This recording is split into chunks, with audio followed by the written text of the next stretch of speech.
Is anyone listening? Is anyone paying attention? The first flag is the American peace flag. The other is the U.S. war flag. What is the difference? The peace flag is the American. The other is for U.S. citizen and its perpetual wars. At birth you were an American citizen born in your state. Something happened to change all of your birthrights. You became an U.S. citizen. To understand why American state citizenship is a higher form of citizen, and why we the people need to regain control of government, go to tasa.americanstatesnationals.org. Enjoy the wake-up call. We were warned back then, they said it then. Now, see what in store for us, if we don't wake up. Is anyone listening? But the one thing he said they cannot deal with is exposure. No conspiracy can deal with exposure. Once the truth is out and the people understand, then they have problems. And I'm saying that the power of any government is in the people, that there is a tremendous power in the hands of the people of America if they would just wake up, because they are the power of this country. The people decide what will happen, and the people have allowed these things to happen and allowed them to continue to go their way and be entertained, and that is the problem that we're facing, not only with the religious and political leaders that are part of this, but the real problem is the people have allowed it to happen. All right, what we're going to do today is we're going to walk you back into history. I'm trying to walk you guys backwards so you can see that where we're at right now is not a coincidence, and where we're going, you're not going to like it, okay? So first off, what we have to do is we have to understand that we're trying to usher in a new world order. The President, George Bush, has talked time and time again about a new world order. And this is the best chance to begin to establish the new world order. And that's why the stakes are so high. It's not just Kuwait. It's not just Iraq. It is a question far more fundamental than that. What is at stake is more than one small country. It is a big idea, a new world order, where diverse nations are drawn together in common cause to achieve the universal aspirations of mankind: peace and security, freedom, and the rule of law. Let's make a very complex issue as simple as possible for the people's benefit. The New World Order really consists of three aspects. There is a New World political system that everyone today is calling the New World Order. As well as that, there is an economic plan for the New World Order, and that is called the New World Economic Order. In addition to those two items, there's a third plan for religion. You see, the planners of the world know that men need a religion of some kind, even if it's a false one. So they have a plan to give us a new age world global occultic religion. So really there's three aspects to this new world order.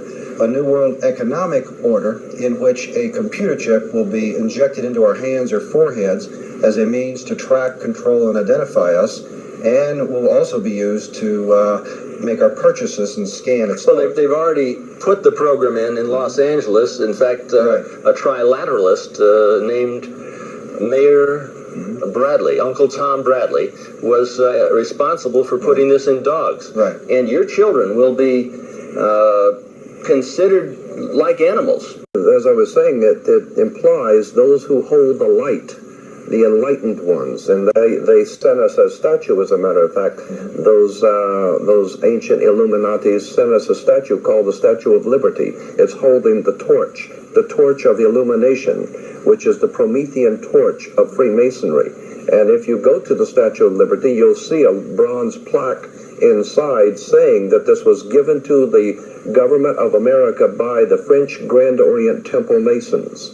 and it is a symbol of Grand Orient Freemasonry in America, the holder of the light. And that's exactly the same torch that is carried during the Olympics. It is the torch of Prometheus. It's not the torch of freedom. No, it's not the torch of freedom. Of the Illuminati. Illumination. So essentially, in a nutshell, then, Jordan, these men whom we tend to call or group in an organization called the Illuminati. It's a loose-knit but tightly secretive organization. Well, operating through the Council on Foreign Relations, through the Trilateral Commission, through the Club of Rome, through Global 2000, which wants to reduce the population of the planet by 25%. 25, that's 1,250,000,000 people have to be exterminated by the year 2000. Well, they can do that. So essentially, this Illuminati then is the group of men who control not only all the money on the planet through all the world banks and the Federal Reserve and so on, but they control essentially all the governments. And so these men are planning to bring about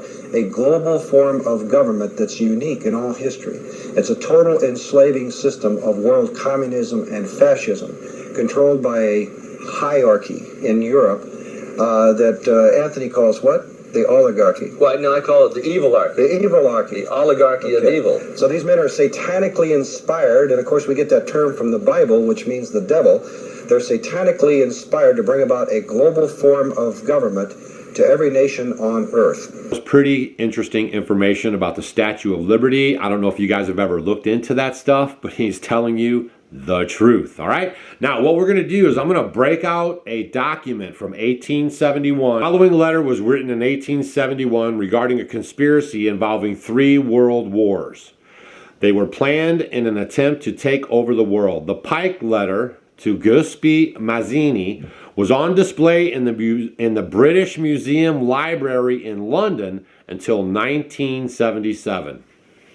I wonder why that is. Why did they take it away in 1977? Mazzini was an Italian revolutionary leader in the mid-1800s, as well as the director of the Illuminati. Albert Pike, historical Masonic figure, was the 33-degree Freemason occultist, Grand Master and creator of the southern jurisdiction of the Masonic Scottish Rite Order. You got that? This is all legit, and you can look this stuff up for yourself. Okay, please share this video with your friends. The First World War. Now we're going to listen to the world wars because we have these in our rearview mirror, and we're going to listen to the Third World War because we might have that out the front windshield. The First World War must be brought about in order to permit the Illuminati to overthrow the power of the czars in Russia and of making that country's fortress an atheistic communism. The divergences caused by the agentur agents of the Illuminati between the British and the Germanic empires will be used to foment this war. At the end of the war, communism will be built and used in order to destroy the other governments in order to weaken the religions. Remember, I told you guys that Christianity is under attack. I'm still going to do my video about that, but I'm telling you guys, okay? Christianity is under attack. This is all by design, all right? This is a long game that I don't think you guys understand how long it really is. Long game. They've had babies, and they're teaching them how to do this stuff, okay? The Rockefellers, Rothschilds, the Pelosi's, Schumer, all these people are in on this stuff, and I said it. The Second World War. Now let's think about the Second World War. It must be formed by taking advantage of the difference between the fascists and the political Zionists. Right? Hitler and the Jews. Pay attention, folks. We're going in. You won't get this information anywhere else, I promise you. I'm just trying to help you out, okay? But this is serious stuff, and it's all 100% legitimate, all right? Just use your own ears and eyes and do your own research. Don't believe anything that I say because I'm not going to tell you what you should think, but I am going to give you a lot to think about. The Second World War must be formed by taking advantage of the difference between the fascists and the political Zionists. This war must be brought about so that Nazism is destroyed and that the political Zionism be strong enough to institute a sovereign state of Israel in Palestine. Did you hear that? Share this with your friends.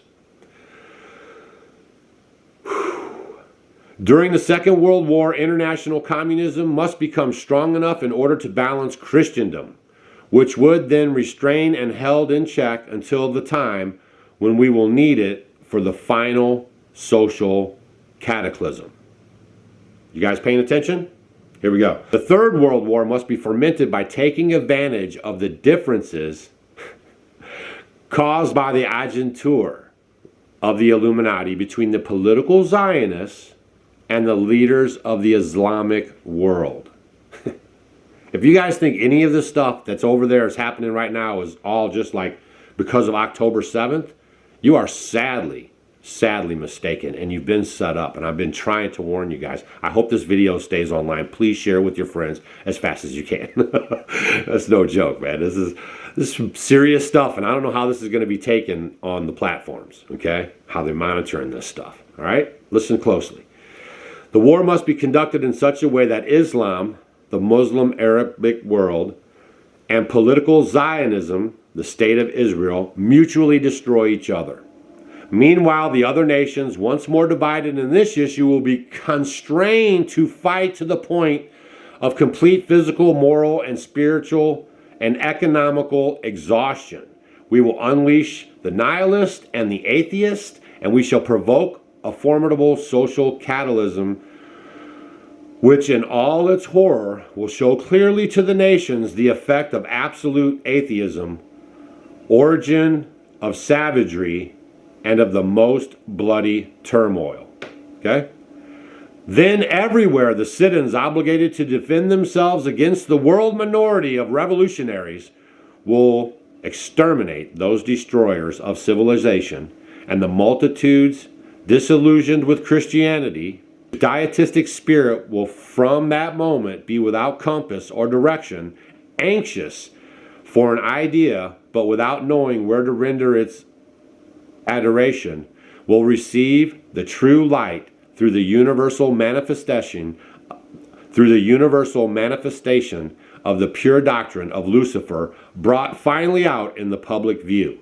And I think we've been seeing it fully out in the public view like for at least 5 years minimum. The manifestation will result from the general reactionary movement which will follow the destruction of Christianity and atheism, both conquered and exterminated at the same time. Man, I hope you guys are paying attention. I am not making this stuff up. I have absolutely no reason to do this, okay? And I just found it interesting a little bit about the guy who wrote this letter, Pike. I'm going to give you guys a little bit about him real quick before we get out of here, okay? And I just want you guys to share this video, understand this information. This is no joke anymore, okay? This is serious, and you can listen to the 3 world wars and see with your own ears, hear with your own ears. This is none of that stuff, none of this stuff that we're living through, okay, has been a coincidence or naturally flowing. We're being manipulated every step of the way, our whole lives. And that's another reason why they grabbed a hold of the education system. Now listen, Freemasonry. Pike first joined the Fraternal Independent Order of Oddfellows in 1840.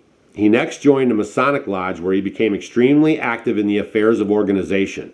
In 1859, he was elected Sovereign Grand Commander of the Scottish Rites Southern Jurisdiction. He remained Sovereign Grand Commander of the remainder of his life, a total of 32 years, devoting a large amount of his time to developing rituals and order of the order. Notably, he published a book called Morals and Dogma of the Ancient and Accepted Scottish Rite of Freemasonry in 1871. See if you can find that book anywhere. I'm going to be hunting for it right now.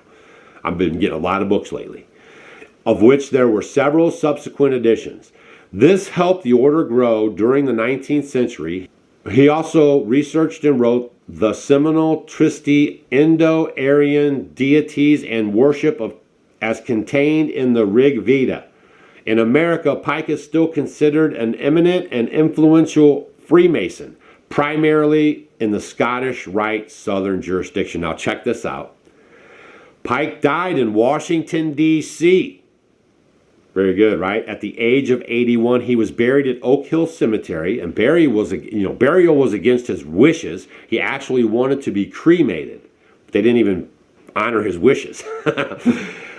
In 1944, his remains were removed from the House of the Temple headquarters of the southern jurisdiction of Scottish Rite. A memorial to Pike is located in the Judiciary Square neighborhood of Washington, D.C. He is the only Confederate officer with an outdoor statue in Washington, D.C. All right? I am bringing you guys the news you can use. If you think anything over there is going on right now is organic and just happens to be happening and it's going to die down, you're sadly mistaken. We are at the end. They're going breakneck speed to implement all this stuff. We showed you guys real time in the weather video how they straight up did all those tornadoes last night all through Oklahoma. I mean, you cannot even deny it. They're charging the atmosphere with radar pulses. We showed it all real time. Everything that's happening right now is a plan, okay? And I just want you to understand so you can, stay in prayer.